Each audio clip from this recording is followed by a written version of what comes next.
Hello जी, राधे राधे। तो कैसे हो आप सब? आशा करती हूँ आप सब अच्छे होंगे। तो जी, ये मेरी मलाई है, कई दिन की मैंने इकट्ठी करके रख रखी थी, तो वही मैं ये बिलो रही हूँ। और हम 1.5 किलो दूध लेते हैं, तो जो मैं गरम करती हूँ उसमें मलाई आती है, वो मैं इकट्ठी कर लेती हूँ।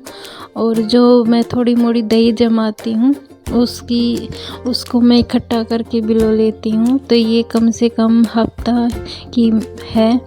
और ये देखिए, मैंने ये दही जमा रखी है। तो मेरी बेटी मुझसे पूछ रही थी कि मम्मी आप इस तरह से लको कर क्यों रखती हो? तो मैंने उसे समझाया कि जो ये हम दही जमाते हैं, अगर इस तरह से सर्दी में इसको ढक के ना रखें तो ये जमती नहीं है। और दूध को जमाने का भी एक फॉर्मूला होता है, अगर वो ना पता हो तो आप दूध जमा ही नहीं पाते। और आजकल के बच्चों को ये सब नहीं पता होता, तो वो हंसने लगी। मैंने कहा जैसे तुम 10th में फॉर्मूला लगाते हो आंसर को निकालने के लिए, वैसे ही मक्खन को निकालने के लिए भी फॉर्मूला लगता है।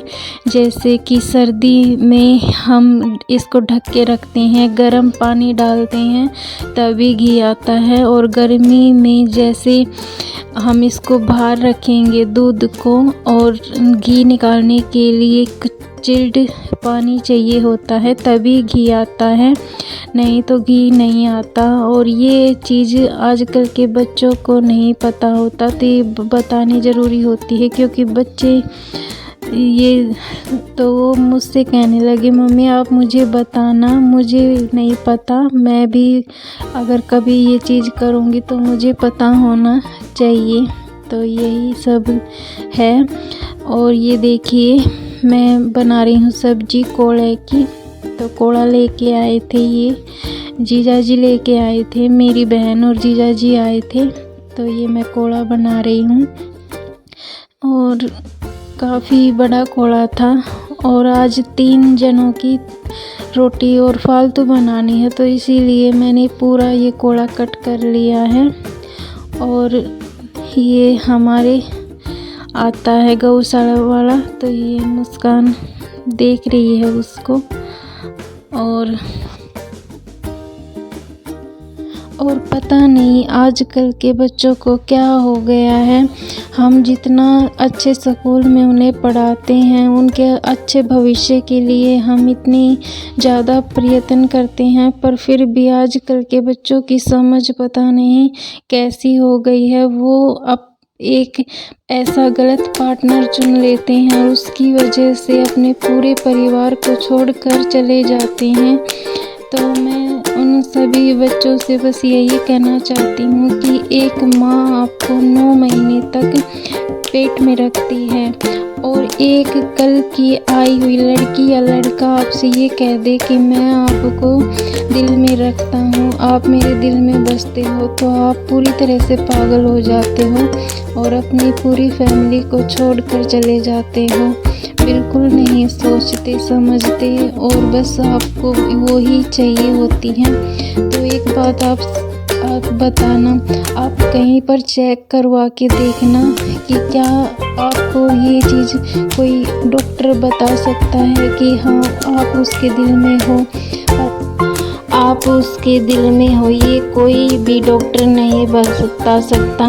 और अगर किसी माँ का चेकअप करवाया जाता है तो आपको डॉक्टर ये बताता है कि बच्चा मुँह कर रहा है, ये उसमें कमी है, ये बच्चे के सभी पार्ट दिखाए जाते हैं आपको।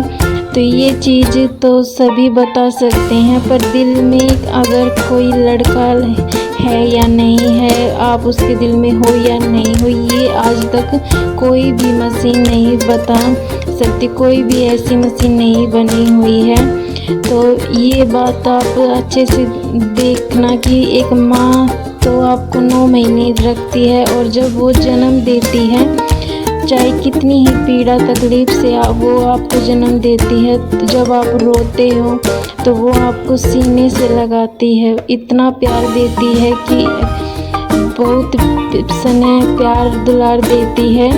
और अगर कोई लड़का या लड़की है 9 महीने बाद अगर आपको अपने दिल से बाहर निकाल फेंकता है तो आप चाहे कितना भी रो, कितना ही तड़पो, कोई आपको सीने से लगाने वाला नहीं होता है। तो मैं बस यही कहना चाहती हूँ आजकल के बच्चों से कि आजकल के दोस्त या पार्टनर जो भी आप चुनो बहुत ही सोच समझ के चुनना चाहिए। तो ये आजकल जो चले हुए हैं केस मैं देखती हूँ, ये लव मैरिज करने के बाद अपने परिवार को छोड़कर चले जाने के बाद भी इस तरह के अंजाम दिखते हैं। ये जो मुस्कान सौरभ केस चला हुआ है इसने पूरे भारत में ही बड़ा ही डर का माहौल पैदा किया हुआ है और बहुत ज़्यादा वीडियो बन रही हैं इस केस के ऊपर। और पता नहीं क्या क्या कमेंट मैं पढ़ती हूँ कि सभी लड़कियाँ ऐसी होती हैं, को शादी नहीं करनी चाहिए, ये है वो है। मैं बस एक बात कहना चाहती हूँ कि देखो सभी लड़कियाँ एक जैसी नहीं होती और सभी लड़के भी एक जैसे नहीं होते। वैसे तो कितने ही केस हैं जिसमें खुद बेटा अपने पूरे परिवार को ख़त्म कर देता है। मैंने पीछे एक केस देखा था दिल्ली में, ये हमारे गांव के पास एक गांव है खेड़ी, वहीं के रहने वाले थे वो दिल्ली रहते थे, फौजी थे। तो उसके खुद बेटे ने 20 साल के बेटे ने अपने पिता को उसी के जो फौज में चाकू मिलता है उससे अपने पूरे परिवार को ख़त्म कर दिया, अपनी बहन, अपनी माँ। और सिर्फ ये कि उस पर रोका टोकी थोड़ी ज़्यादा की जाती थी। तो सभी माँ बाप करते हैं।